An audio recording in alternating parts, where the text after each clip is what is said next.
শান্তি। আজ ২৪শে জানুয়ারি ২০২১। আজ রবিবার। তাই আজ অব্যক্ত মূল্যে আমরা ১৭ই অক্টোবর ১৯৮৭ অব্যক্ত মূল্যে রিভিশন করব। আজকের মূল্যতে বাবা বলেছেন যে ব্রাহ্মণ জীবনের শৃঙ্গারই হলো পবিত্রতা। আবার বলেছেন ব্রাহ্মণ হওয়া মানেই পূজনীয় হওয়া। বাবা বলেছেন যে পূজনীয় হওয়ার বিশেষ আধারই হলো পবিত্রতা। আজকের মূল্যতে আসা যাক। আজকের মূল্যের হেডলাইন হলো ब्राह्मण जीवन का श्रृंगार पवित्रता। ब्राह्मण जीवन श्रृंगार ही हलो पवित्रता। आज बाप दादा अपने विश्व के चारों ओर के विशेष होवनहार पूज्य बच्चे को देख रहे हैं। आज बाप दादा विश्व चारिदिके निजेर कत होवनहार पूज्य बाচ্চারা আছে তাদের দেখছেন। सारे विश्व में इतने थोड़े अमूल्य रतन पूजनीय बने। পুরো বিশ্বতে কত অল্প अमूल्य रतन पूजनीय হয়েছে।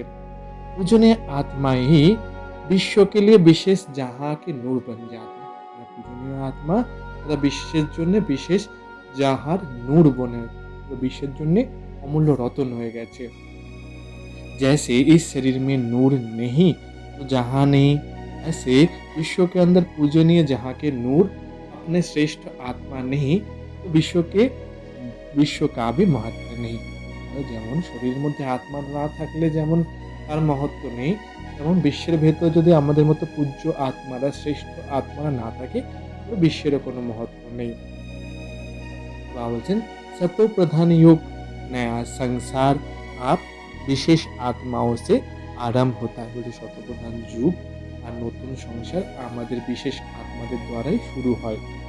नए विश्व के आधार मूर्त पूजनीय आत्मा आप নতুন বিশ্বের আধার মূরত আর পূজনীয় আত্মা আমরাই।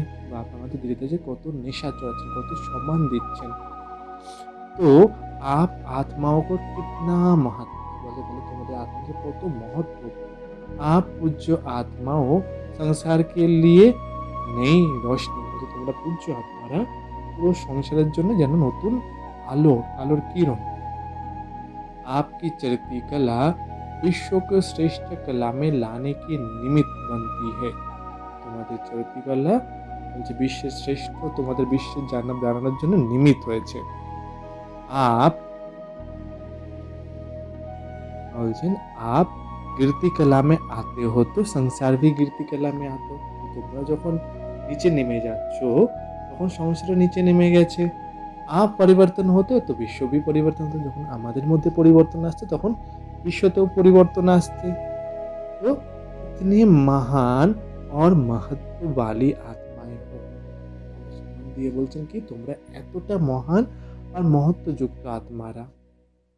বাবা বলছেন आज बाप दादा सर्व बच्चों को देख रहे थे। বাবা প্রত্যেকটা বাচ্চাকে দেখছেন। ब्राह्मण बनना अर्थात पूज्य बनना, क्योंकि ब्राह्मण से देवता बनते हैं और देवताएं अर्थात पूजनीय। বলছেন আজ বাবা প্রত্যেক বাচ্চাকে দেখছেন আর ব্রাহ্মণ হওয়া মানে পূজ্য হওয়া। এটা বাবা কারণে কি বলছেন যে কারণ ব্রাহ্মণ সো দেবতা হয় আমরা আর দেবতা মানে পূজনীয়। তো সবই দেবতায় পূজনীয় তো হে फिर भी नंबरवार जरूर है। প্রত্যেকটা দেবতা তো পূজনীয় কিন্তু নম্বর অনুসারে। বলছেন ने देवताओं की पूजा विधि पूर्वक और नियमित रूप से होती है और किन्हीं की पूजा विधि पूर्वक नियमित रूप से नहीं होती है। কোনো কোনো দেবতাদের পূজা কি একদম বিধি পূর্বক আর রোজ নিয়মিত রূপে হয়। কেউ কেউ যার না বিধি পূর্বক হয় না রোজ নিয়মিত ভাবে হয়।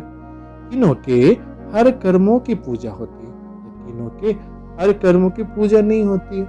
কারো কারো কে আর প্রত্যেকটা কর্মের জন্য যেমন ছোট ছোট যখন গোপাল রাখা হয় তখন তাকে ওঠানোর পুজো, খাওয়ানোর পুজো, আবার শোয়ানোরও পুজো করা হয়, স্নান করানোর পুজো হয়। প্রত্যেকটার কর্মের পুজো হয় আর কারো কারো সেটা হয় না। कोई का विधि पूर्वक रोज श्रृंगार होता है और कोई का श्रृंगार रोज नहीं होता है। কারো কারো রোজ বিধি পূর্বক শ্রৃঙ্গার তাকে সাজানো হয়, কারো কারো সেটাও হয় না। তো नहीं होते, ऊपर ऊपर से थोड़ा बहुत सजा लेते, लेकिन विधिपूर्वक नहीं। ऊपर ऊपर থেকে অল্প একটু সাজিয়ে নয়, কিন্তু विधिपूर्वक नहीं। कोई के आगे सारा समय कीर्तन होता है और कोई के आगे कभी कभी कीर्तन होता है।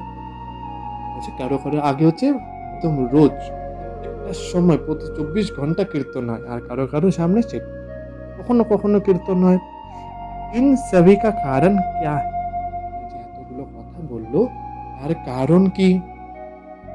ब्राह्मण तो सभी कहलाते, ज्ञान योग की पढ़ाई भी सभी करते, फिर भी इतना अंतर क्यों? বলছে ব্রাহ্মণ তো সবাইকে বলা হচ্ছে, প্রত্যেকে জ্ঞান যোগ করছে, তাহলে এত অন্তর কেন? বাবা কারণ কি বলছেন? আমরা নিজে নিজে মনের ভিতরে জিজ্ঞাসা করব যে এর কারণ কি, উত্তর বের করতে আমাদের। বাবা উত্তরে বলছেন, ধারণা করনে মে অন্তর है। এই কত জ্ঞানের ধারণা করছি, আমাদের জীবনে জ্ঞানকে কতটা আমরা ধারণ করতে পারি, তার মধ্যে অন্তর। फिर भी विशेष कौन सी धारणा के आधार पर नंबरवार होते हैं जानते हो? জিজ্ঞাসা করছে কোন এবং বিশেষ ধারণার আধারের জন্য এতটা নাম্বারওয়ার হয়ে যায়, তোমরা সেটা জানো?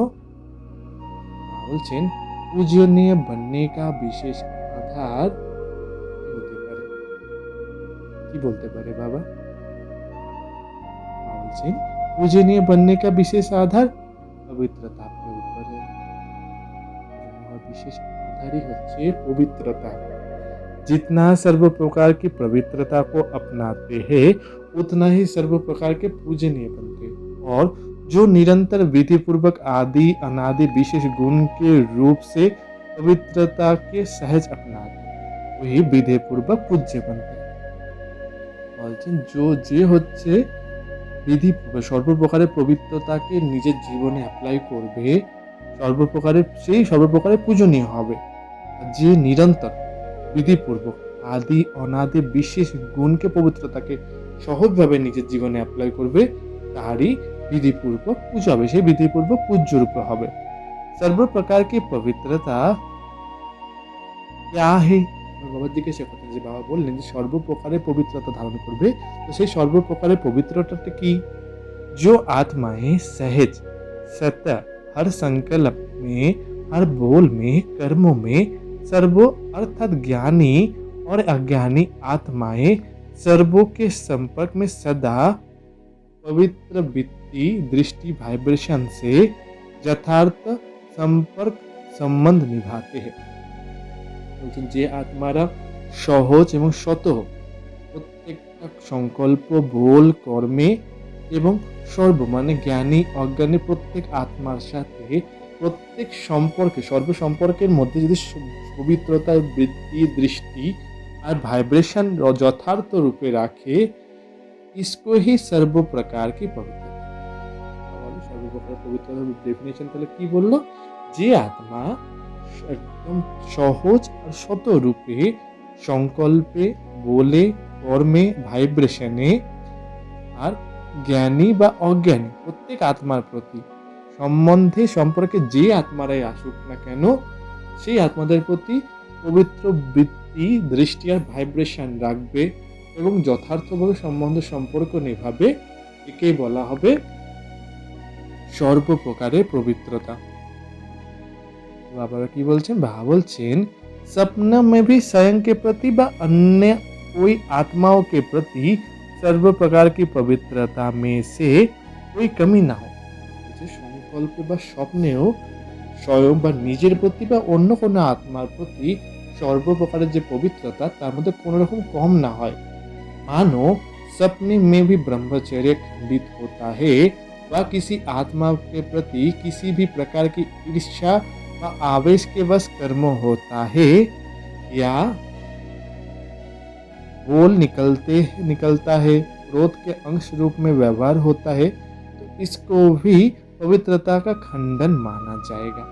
पवित्रता खंडन की করে হচ্ছে যে স্বপ্নতে মানে কোনোভাবে আমাদের ব্রহ্মচর্য খণ্ডিত হয়, বা কোনো আত্মার প্রতি কোনো প্রকারের ঈর্ষা থাকে, বা আবেশের প্রতি আমরা যদি কোনো কাজ করি বা আমাদের মধ্যে দিয়ে কোনো বল বেরিয়ে যায়, যদি ক্রোধের অংশ মাত্র রূপে আমাদের ব্যবহারের মধ্যে দেখা যায়, এটাকে বলা হবে পবিত্রতার খণ্ডন। বলছে সোচো, जब स्वप्न का भी प्रभाव पड़ता है तो साकार में किए हुए कर्मों का कितना प्रभाव पड़ता होगा। ভাবুন স্বপ্নতেই এতটা প্রভাব পড়তে পারে, তো সাকারে যদি আমরা যে কোনো কর্ম করি তার প্রভাব তাহলে কতটা পড়বে। इसलिए खंडित मूर्ति कभी पूजनीय नहीं होता है।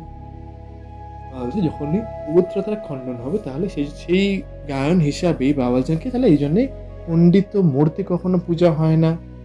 खंडित मूर्तियां मंदिरों में नहीं रहती, आजकल के म्यूजियम में रहती है। খণ্ডিত যে মূর্তিগুলো সেগুলো কখনো মন্দিরে থাকে না, কিন্তু আজকাল সেগুলোকে মিউজিয়ামে রাখা হয়। वहाँ वक्त वक्त नहीं आता, म्यूजियम में কোনো ভক্ত তো আসে না। सिर्फ यही गायन होता है कि बहुत पुरानी मूर्ति है, बस। মিউজিয়ামে যদি কেউ কোনো মূর্তি দেখে সে কি বলবে যে হ্যাঁ এটা অনেক পুরানো মূর্তি, এটুখানি। उन्होंने स्थूल अंगों के खंडित कह दिया, लेकिन वास्तव में किसी प्रकार की भी पवित्रता के खंडन होता है वो पूज्य पद से खंडित हो जाता है।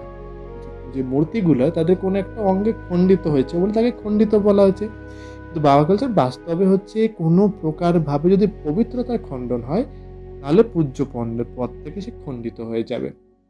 बाबा बोलছেন ऐसे चारों प्रकार के पवित्रता विधि पूर्वक है तो पूजा भी विधि पूर्वक है। এই চারো প্রকারের পবিত্রতা যদি আমরা বিধিপূর্বক মেনটেন করতে পারি তাহলে আমাদের পূজা বিধিপূর্বক হবে। বাবা বলছেন চার প্রকার কি কি বলছেন বাবা? मन, वाणी, कर्म और सपनों में भी पवित्रता, इसको कहते हैं संपूर्ण पवित्रता। কি বললেন বাবা? মন, বাণী আর কর্ম আর স্বপ্ন, এই চারটে প্রকার যদি পবিত্রতা থাকে তখনই বলা হবে সম্পূর্ণ পবিত্রতা। ये बच्चे अलबेलेपन में आने के कारण चाहे बड़े को चाहे छोटे को इस बात में चलाने की कोशिश करते हैं कि मेरा भाव बहुत अच्छा है, लेकिन बोल निकल गया, वाह मेरी एम ऐसे नहीं थी लेकिन हो गया। या कहते हैं कि हंसी मजाक में कह दिया अथवा कर लिया। বলছে কোনো কোনো বাচ্চারা কি করছে কারো আলবেলাপনের বসে কি বলে ছোট বা বড়কে কি বলছে এইভাবে বলছে যে যে আমার এইরকম ভাব ছিল না, আমার এরকম মনের বৃত্তি ছিল না, কিন্তু আমার মুখ থেকে বল বেরিয়ে গেছে। বলছে আমার এরকম লক্ষ্য ছিল না, কিন্তু মানে মজা করতে করতে হয়ে গেছে বা বলে ফেলেছি। বাবা বলছেন ये भी चलाना है। বাবা বলছেন इसलिए पूजा भी चलाने जैसी होती है। এটাও চালিয়ে নিচ্ছি আমরা নিজেদের, তখন পুজো হবে আমাদের জাস্ট চালিয়ে নেওয়ার মতো। ये अलबेलापन संपूर्ण पूज्य स्थिति को नंबर वार में ले आता है। এই যে अलबेलापन আলস্যপনটা এটা আমাদের সম্পূর্ণ পূজ্য স্থিতিটাকে নাম্বার অনুসারে নিয়ে চলে আসে। ये भी अपवित्रता के खाते में जमा, এটা হচ্ছে অপবিত্রতার খাতাতে জমা হচ্ছে। सुना ना पूज्य पवित्र आत्माएं की निशानी यही है, उनकी चारों प्रकार की पवित्रता स्वाभाविक, सहज और सदा होगी। বলেছিলাম না বাবা বলছে কি পূজ্য পবিত্র আত্মাদের নিশানি কি হবে? ওদের চারো প্রকার की पवित्रता যেটা স্বাভাবিক আর সহজ হবে, সদা হবে। उनको सोचना नहीं पड़ेगा, लेकिन पवित्रता की धारणा सतह ही যথার্থ সংকল্প ভুল কর্ম আর স্বপ্ন में लाती है। তাদের ভাবতে হবে না, কিন্তু পবিত্রতার যে পবিত্রতা সেটা কি হবে? তাদের স্বাভাবিক, সহজ আর সদাই হবে। उनको सोचना नहीं पड़ेगा, लेकिन पवित्रता की धारणा सत्य ही যথার্থ সংকল্প ভুল কর্ম আর স্বপ্ন में लाती है। তাদের ভাবতে হবে না, তাদের পবিত্রতার ধারণাটা কি হবে? সতই ভাবে সংকল্প, ভুল কর্ম আর স্বপ্নতে চলে আসবে। যথার্থ अर्थात एक ही युक्त दूसरा যথার্থ, अर्थात हर संकल्प में अर्थ होगा, बिना अर्थ का नहीं होगा। যথার্থ মানে বলতে প্রত্যেকটা হচ্ছে যুক্তিযুক্ত। দ্বিতীয় হচ্ছে যথার্থ মানে প্রত্যেকটা সংকল্প আমাদের অর্থযুক্ত হবে, বিনা অর্থ হবে না।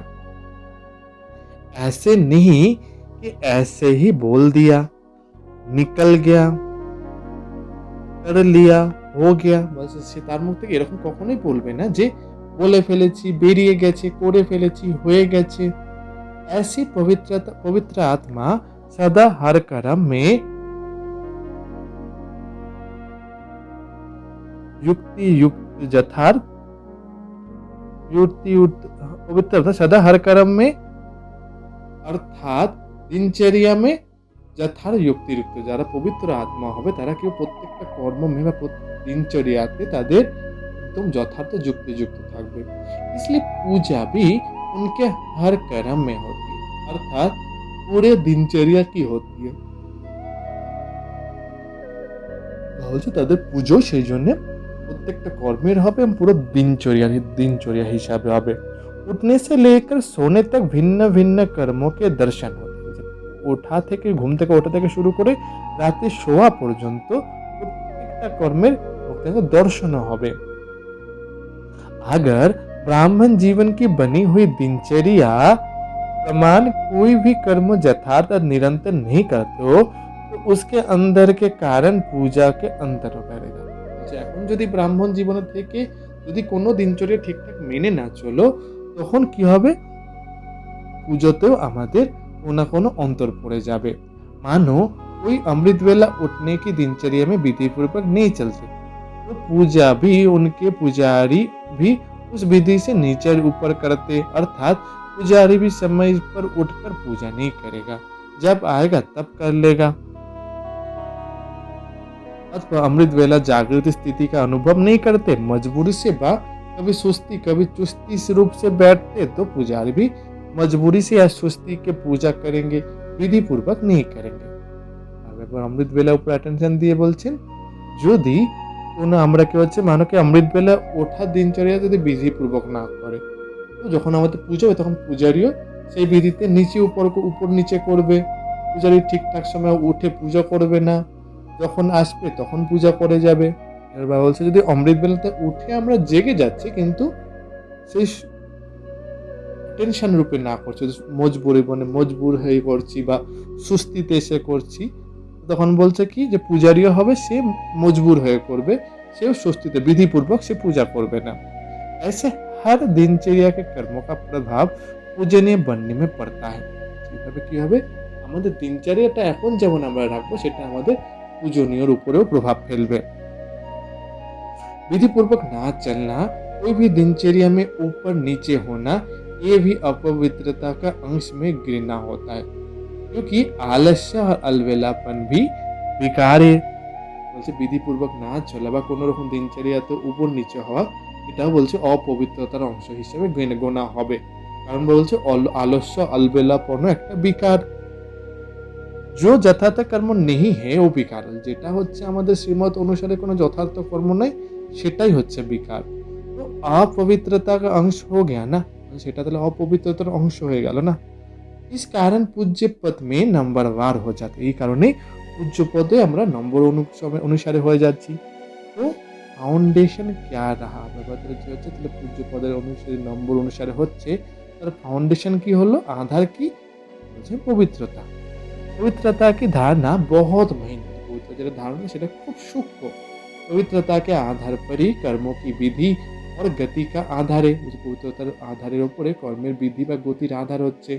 पवित्रता सिर्फ मोटी बात नहीं है, पवित्रता শুধু মোটা কথা নয়।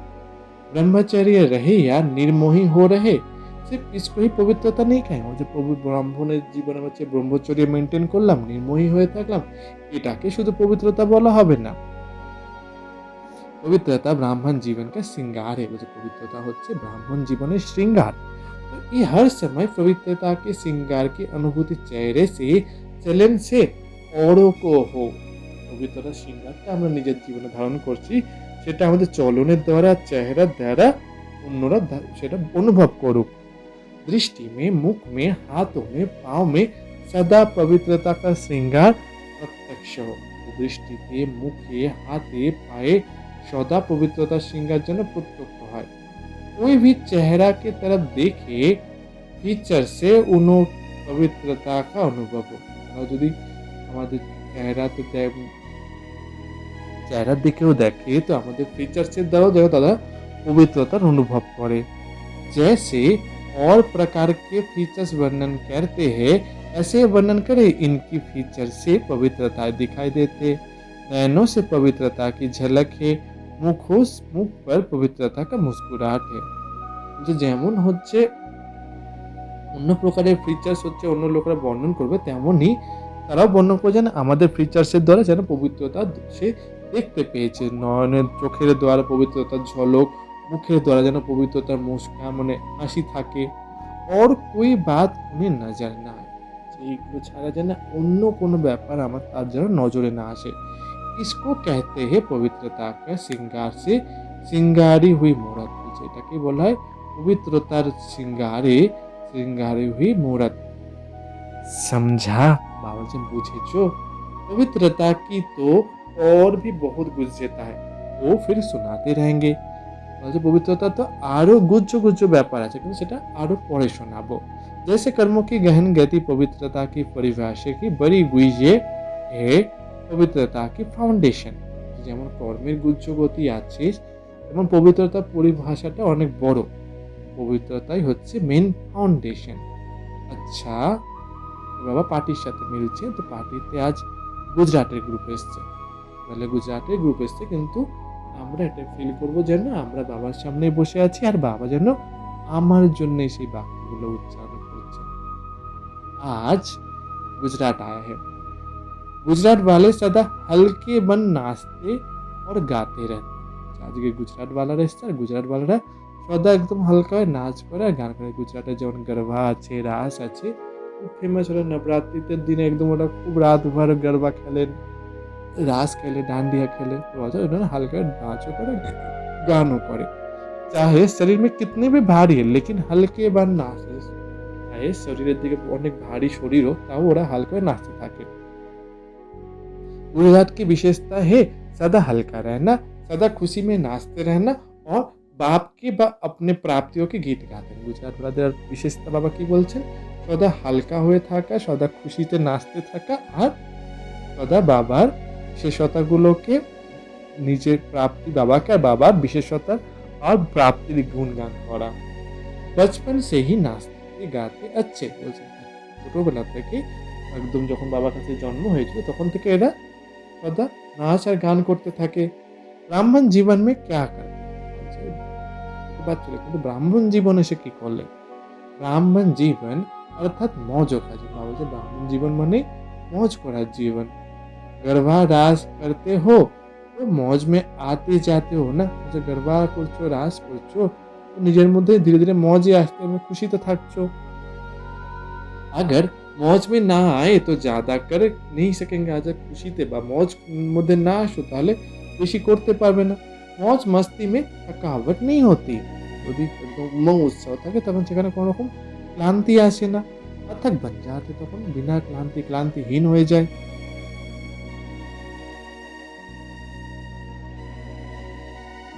से तो ब्राह्मण जीवन अर्थात सदा मौज में रहने की जीवन, वो है स्थूल मौज। और ब्राह्मण जीवन के मन की मौज। ब्राह्मण जीवन माने হচ্ছে সদা মौज করার জীবন।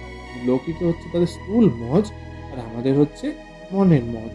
সদা মন मौज में नाचता और गाता रहे। সদা হচ্ছে মন যেন নাচতে আর গাতে থাকে মজেতে। ও লোক হালকে মন নাচনে গানে কি অভ্যাসী। তারা কি করছে?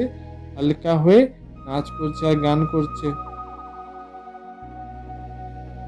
तो इनों के ब्राह्मण जीवन में डबल लाइट बनने में मुश्किल नहीं होता। तो তাদের ব্রাহ্মণ জীবনে তাহলে ডবল লাইট থাকা মুশকিল হবে না। तो गुजरात अर्थात सदा हल्के रहने के अभ्यासी कहो आप बरदानी कहो। जो गुजरात माने কি তাহলে সদা হালকা থাকার অভ্যাসী বা বরদানি বলো। तो सारे गुजरात को वरदान मिला है डबल लाइट। সাথে গুজরাট वाला কি বরদান দিচ্ছেন? Double light. মুরলির দ্বারা ही वरदान मिलते हैं ना। যে মুরলির দ্বারাই বাচ্চাদের বরদান দেন না। বলছেন सुना है ना, आपकी इस दुनिया में सदा एक शक्ति যথাশক্তি যথা সময় होता है। তোমাদের বলেছে তোমাদের এই দুনিয়াতে কি হচ্ছে যথাশক্তি তেমনই সময়, যথা और तथा। और वतन में तो যথা তথা की ভাষা ही नहीं रहती। वतने সুখবতনে এখানে তো সেই যথা তথার কোনো ভাষাই থাকবে না। यहाँ दिन तो रात भी देखना पड़ता है। वहाँ ना दिन ना रात है, না সূর্যোদয় होता है না চন্দ্রমা। যেখানে তো দিন রাতের ব্যাপার থাকে কিন্তু বতনে না দিন না রাত না সূর্যোদয় না সূর্য ডুবে যাওয়া এসব কিছুই থাকে না। वहाँ ना दिन ना रात তো বলছে दोनों से परे। সেখানে দুটোর থেকে একদম উপরাম হতে হয়। आना तो हुआ ही है ना, আমাদের তো সেখানেই ফিরে যেতে হবে না। बच्चों ने रूहोरियान में कहा कि कब तक। আমার বাচ্চা রুহনে জিজ্ঞাসা করেছে বাবার কাছে বাবা আর কতদিন পর্যন্ত। बाप-दादा कहते कि आप सभी कहो कि हम तैयार हो तो अभी कर लेंगे। তখন তোমরা বাচ্চারা বলবে যে হ্যাঁ বাবা আমরা তৈরি, তখনই বাবা করে নেবেন সঙ্গে সঙ্গে। फिर कब का तो सवाल ही नहीं है। বলে তখন তো তাহলে আর জিজ্ঞাসা করার যে কবে সেটার কোনো জিজ্ঞাসা করার প্রশ্নই নেই। कब तक कब तब तक है जब तक कब तब तक है जब तक सारी माला तैयार नहीं हो। যতদিন পর্যন্ত পুরো মালাটা তৈরি ততদিন পর্যন্ত হতে হবে। अभी नाम निकालने बैठते हो तो 108 में भी सोचते हो कि ये नाम डाले या नहीं डाले। যে এখনো যদি আমরা মালাতে নাম একটা বসাই 108 এর মালাতে তাও ভাবতে হয় যে এর নাম দেব কি দেব না। अभी 108 की माला में सभी वही 108 नाम बोलो। 108 এর মালাতেও 108 জনের নাম বলো। नहीं फर्क हो जाएगा যে তার মধ্যে পার্থক্য অন্তর চলে আসবে। बाप दादा तो अभी घड़ी ताली बजाते हैं, ठकाठक शुरू हो जाएगा। एक तरफ प्रकृति एक तरफ ব্যক্তিয়া। বাবা বলছে ঘড়ি ঘড়ি তালি বাজাচ্ছিলেন তা বাবা বলছেন যে একদিকে প্রকৃতির হল চলবে আর অন্যদিকে ব্যক্তিরা আসবে। क्या देरी लगती है, যে কি কতটা দেরি হবে। বাবা বলছেন लेकिन बाप का सभी बच्चों में स्नेह है। বাবার প্রত্যেকটা বাচ্চার প্রতি স্নেহ আছে। হাত পকড় लेंगे तब तो साथ चले। যখন হাত ধরে নেবেন তখনই একসাথে চলবেন। हाथ में हाथ मिलाना অর্থাৎ সমান बनना। হাতে হাত রেখে চলা মানে সমান হয়ে চলা। हाथ में हाथ मिलाना अर्थात समान बनना। आप कहेंगे सभी समान अथवा सभी तो नंबर 1 नहीं बनेंगे। এখন আমরা কি বলছি প্রত্যেকের বাপ সমান বা প্রত্যেকের নম্বর 1 হবে না। लेकिन नंबर 1 के पीछे नंबर 2 होगा। বলছে কিন্তু নাম্বার 1 এর পিছনে তো নাম্বার 2 আসবে না। अच्छा बाप समान नहीं बने लेकिन नंबर 1 दाना जो होगा वो समान होगा। তো ঠিক আছে বাবার সমান না হতে পারলে কিন্তু নাম্বার 1 এ যে আসবে সেই আত্মার সমান তো হতে পারবে। तीसरा 2 के समान बनो। जो তৃতীয় যে হবে সে দ্বিতীয় নম্বরের সমান হোক। চৌথা 3 समान बने, যে চতুর্থ নম্বর সে 3 এর সমান হোক। ऐसे तो समान बने তো 1 2 के समीप होते होते মালা তৈরি হয়ে যায়। এভাবেই যদি সমান হতে থাকে তাহলে একে অপরের কাছে আস্তে আস্তে ধীরে ধীরে মালা তৈরি হয়ে যাবে। ऐसे स्टेज तक पहुंचना अर्थात समान बनना। এই স্টেজ পর্যন্ত পৌঁছানো মানে সমান হয়ে যাবে। 108 दाना 108 से तो मिलेगा ना। 108 এর দানা তো 107 এর সাথে মিলে যাবে না। उन जैसी विशेषता भी आ जाए तो भी माला तैयार হবে। যদি সেই আগের দানার সমান মানে বিশেষত্ব ধারণ করতে পারি তাহলে মালা তৈরি হয়ে যাবে। नंबर वार तो होना ही है। समझा। একে অপরের তো নাম্বার 1 অনুসারে তো হবেই তাই না। आप तो कहते अभी कोई गारंटी करने वाला कि हाँ सब तैयार। এখন কেউ যদি গ্যারান্টি করে যে হ্যাঁ তৈরি হয়ে গেছি বাপ দাদা को सेकंड लगते। বাপ দাদা তো 1 সেকেন্ডে পুরো সব কিছু করে নেবে। দৃশ্য दिखाते हैं ना ताली बजाए और परिया आ गई। দেখানো হয় না দৃশ্যতে তালিতে বাজাতেই সঙ্গে সঙ্গে পরীরা এসে হাজির হয়। अच्छा এবারে याद कर দিচ্ছেন चारों ओर के परम पूज्य श्रेष्ठ आत्माओं को सर्व संपूर्ण पवित्रता के लक्ष्य तक पहुंचने वाले तीव्र पुरुषार्थी आत्माओं को চারিদিকের পরম পূজ্য শ্রেষ্ঠ আত্মাদের সর্বসম্পূর্ণ শ্রেষ্ঠ পবিত্রতার লক্ষ্য পর্যন্ত পৌঁছানো তীব্র पुरुषार्थी आत्मादेर तथा हर कर्मों में विधि पूर्वक कर्मों करने वाले सिद्धि स्वरूप आत्माओं को প্রত্যেকটা কর্ম বিধিপূর্বক হিসেবে করে सिद्धि स्वरूप आत्मादेर सदा हर समय पवित्रता के श्रृंगार में सजी हुई विशेष आत्माओं को প্রত্যেকটা সময় পবিত্রতার श्रृंगारे सजी हुई विशेष आत्मादेर बाप दादा का स्नेह संपन्न याद का शिकार स्नेह संपन्न याद का शिकारो। बाबा पार्टीদের সাথে মিলন করছেন। প্রথম গ্রুপে বাবা বলছেন, विश्व में सबसे ज्यादा श्रेष्ठ भाग्यवान अपने को समझते हो। বিশ্বের মধ্যে সর্বশ্রেষ্ঠ भाग्यवान নিজেকে ভাবো। सारा विश्व जिस श्रेष्ठ भाग्य के लिए पुकार रहा है हमारा भाग्य खुल जाए। आपका भाग्य तो खुल गया। যে প্রত্যেকটা বিশ্বের শ্রেষ্ঠ বাচ্চারা কি বলে রাখে যে আমাদের ভাগ্য খুলে যায়, তো আপনাদের ভাগ্যও তো খুলে গেছে।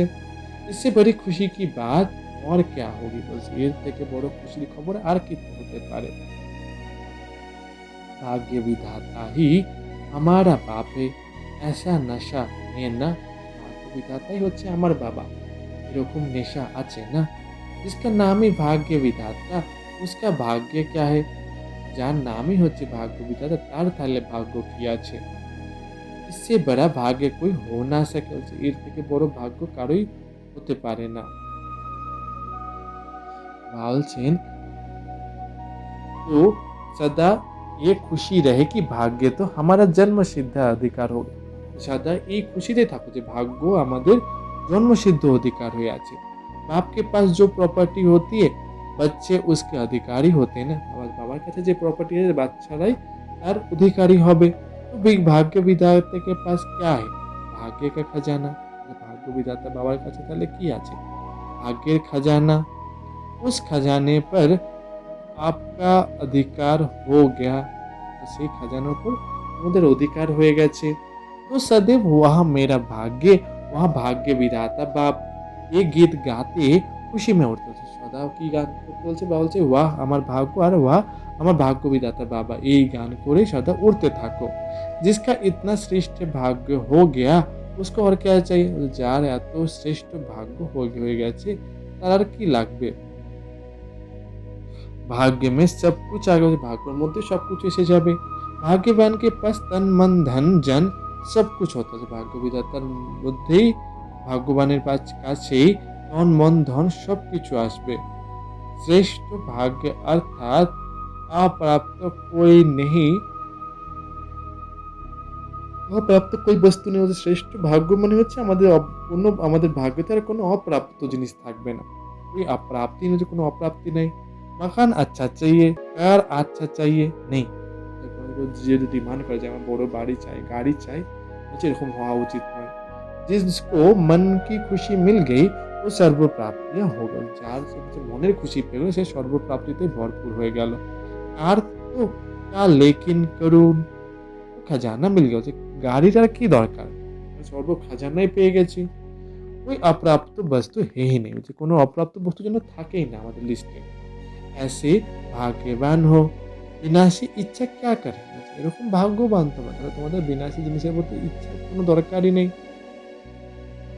जो आज है कल है नहीं, इसकी इच्छा क्या रखेंगे। इसलिए सदा अविनाशी खजानों की खुशियों में रहो जो अब भी और साथ भी चलेगा। যদি বিনাশী জিনিসের প্রতি কোনো রকম ইচ্ছাই করো না, যেটা আজ আছে যেটা কাল থাকবে না তার ইচ্ছাই করো না। সদা অবিনাশী যে খাজানা পাতে চলেছে তার খুশিতে থাকো, এটা তোমার সাথে যাবে। ये मकान कार व पैसा साथ नहीं चलेंगे क्योंकि ये अविनाशी खजाना अनेक जन्म के साथ रहेगा। বলছে যে খাজানা ওগুলো পেয়েছো, বলছে মাকান কার পয়সা আছে সেগুলো কখনোই তোমাদের সাথে যাবে না, কিন্তু যে অবিনাশী খাজানা সেটা তোমাদের অনেক জন্ম ধরে সাথে চলবে। कोई छीन नहीं सकता, कोई लूट नहीं सकता। বলছে কেউ তোমার কাছে ছিনিয়ে নিতে পারবে না, কেউ লুট করে নিয়ে যেতে পারবে না। स्वयं भी अमर बन गए और खजाना भी अविनाशी। নিজেরাও আত্মারা অমর হয়ে গেছে আর खजाना অবিনাশী পেয়েছো। বলছে जन्म जन्म ये श्रेष्ठ प्रारब्ध साथ रहेगा, जन्म जन्म এই শ্রেষ্ঠ প্রারব্ধ আমাদের সাথে থাকবে। कितना बड़ा भाग्य है, কতটা বড় ভাগ্য তোমাদের। जहाँ कोई इच्छा नहीं, इच्छा मात्र अविद्या, ऐसे श्रेष्ठ भाग्य भाग्य विधाता बाप द्वारा प्राप्त हो गया। বলছেন যে এখানে কোনো ইচ্ছা থাকবে না, শুধু ইচ্ছে মাত্র অবিদ্যা, এরকম শ্রেষ্ঠ ভাগ্য ভাগ্য বিধাতা বাবার দ্বারা তোমরা পেয়েছো। 2 নম্বর পার্টির সাথে বাবা মিলনে বলছেন, अपने को बाप के समीप रहने वाली श्रेष्ठ आत्मा अनुभव करते हो। নিজেকে বাবার সমীপে থাকা শ্রেষ্ঠ আত্মা অনুভব করো। बाप का बन गए ये सदा खुशी रहती যে বাবার হয়ে গেছি, এই সদা খুশিও থাকে তোমাদের মধ্যে। दुख दुख की दुनिया से निकल सुख की संसार में आएगा, তোমরা দুঃখের দুনিয়া থেকে বেরিয়ে এসে সুখের সংসারে চলে এসছো। दुख दुनिया दुख में चिल्ला रही है और आप सुख के संसार में সুখों के झूले में झूल रहे हो। দুনিয়া তো দুঃখের জন্য চিৎকার করছে, আর তোমরা সুখের দুনিয়াতে সুখের ঝোলাতে ঝুলছো। কিতনা অন্তর আছে, কতটা পার্থক্য তার মধ্যে। বলছেন যে দুনিয়া ढूंढ रही है और आप मिलन मना रहे हो, যেখানে দুনিয়ার লোকেরা খুঁজে বেড়াচ্ছে সেখানে তোমরা মিলন মানাচ্ছ বাবার সাথে। তো সদা আপনি সর্ব প্রাপ্তিও को देख हर्षित रहो, প্রত্যেকে তাহলে নিজের অপ্রাপ্তি সর্ব যে প্রাপ্তি করে সেটাকে দেখে খুশিতে থাকো। क्या क्या मिला है उसकी लिस्ट निकालो तो बहुत लंबी लिस्ट हो जाएगी। কি কি পেয়েছো সেটা যদি লিস্ট বের করতে পারো তাহলে একটা বড় লিস্ট হয়ে যাবে। क्या क्या मिला, तन में खुशी मिली तो तन की तंदुरुस्ती है। তখন হচ্ছে মনের মনের মনে যদি খুশি থাকছো তখন মনও তন্দুরস্ত থাকবে। मन की शांति मिले तो शांति मन की विशेषता है और धन में इतनी शक्ति हो जो ডাল রুটি 36 প্রকার के समान अनुभव हो। বলতে যখন মনের দিক দিয়ে শান্তি থাকবে তখন শান্তি মনের বিশেষতা হয়ে যাবে। আর ধনেরও এত শক্তি যে ডাল রুটি খেয়েও তোমরা 36 প্রকারের ভোজনের অনুভব করো। ঈশ্বরী याद में ডাল রুটি भी कितनी श्रेष्ठ লাগে, যখন ভগবানের ইয়াদে খাওয়া হয় স্মরণে তখন ডাল রুটিও যেন অনেক শ্রেষ্ঠ মনে হয়। ডাল রুটি अच्छी है ना क्योंकि प्रसाद है ना, ডাল রুটি ভালো না কারণ সেটা প্রসাদ। जब भोजन बनाते हो तो প্রসাদ हो गया, তখন বলছেন যখন ভোজন বানাচ্ছো আবার স্মরণে সেটাও প্রসাদ হয়ে যাবে। প্রসাদ का महत्व होता है, প্রসাদের মহত্ব আছে। आप सभी रोज प्रसाद खाते, তোমরা রোজ ভগবানের প্রসাদ খাচ্ছ। প্রসাদ में कितनी शक्ति होता है, প্রসাদে কতটা শক্তি আছে। तो तन मन धन सभी में शक्ति आ गई, इसलिए कहते आप प्राप्त नहीं है कोई भी वस्तु ব্রাহ্মণের खजाना।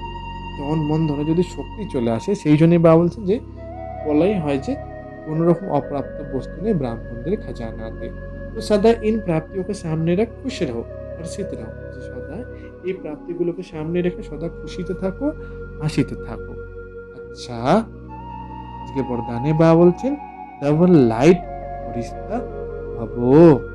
विधि कर्मों द्वारा गुणों का दान करने वाले डबल लाइट फरिश्ता भवो, कर्मेर द्वारा गुणेर दान करे डबल लाइट फरिश्ता हओ। विस्तारे बाबा বলছেন जो बच्चे कर्मों द्वारा गुणों का दान करते हैं उनकी चलन या चेहरे दोनों ही फरिश्ते की तरफ दिखाई देते हैं। যে বাচ্চারা কর্মের দ্বারা গুণের দান করবে তাদের চলন আর চেহারা দুটোই হচ্ছে ফরিস্তার মতো দেখা দেবে। वे डबल लाइट अर्थात प्रकाशमय और हल्केपन की अनुभूति करते हैं, डबल लाइट अनुभव করবে তার মানে কি সদা প্রকাশময় আর হালকাপন অনুভব করবে। उन्हें कोई भी बोझ महसूस नहीं होता, তারা কখনো কোনো রকম বোঝার অনুভব করবে না। हर कर्म में मदद की महसूस होती है, প্রত্যেকটা কর্মতে কারো যেন সাহায্য অনুভূতি হয়। जैसे कोई शक्ति चला रही है, যেন কোনো শক্তি নিজেকে চালাচ্ছে। हर कर्मों द्वारा महादानी बनने के कारण उन्हें सर्वों के आशीर्वाद व सर्वों के वरदानों की प्राप्ति का अनुभव होता है। তাদের প্রত্যেকটা কর্ম মহাদানী হওয়ার কারণে তাদের প্রত্যেকটা যারা যেন সর্বপ্রত্যেকের আশীর্বাদ আর বরদান প্রাপ্তির অনুভব করবে। আজকে স্লোগানে বাবা বলেছেন सेवा में सफलता का कारण सेवा में सफलता का सितारा बनो। कमजोर नहीं, যে সেবাতে সফলতার সিতারা হয়ে যাও, নক্ষত্র হয়ে যাও, কমজোর হয়ে না। আচ্ছা, ওম শান্তি।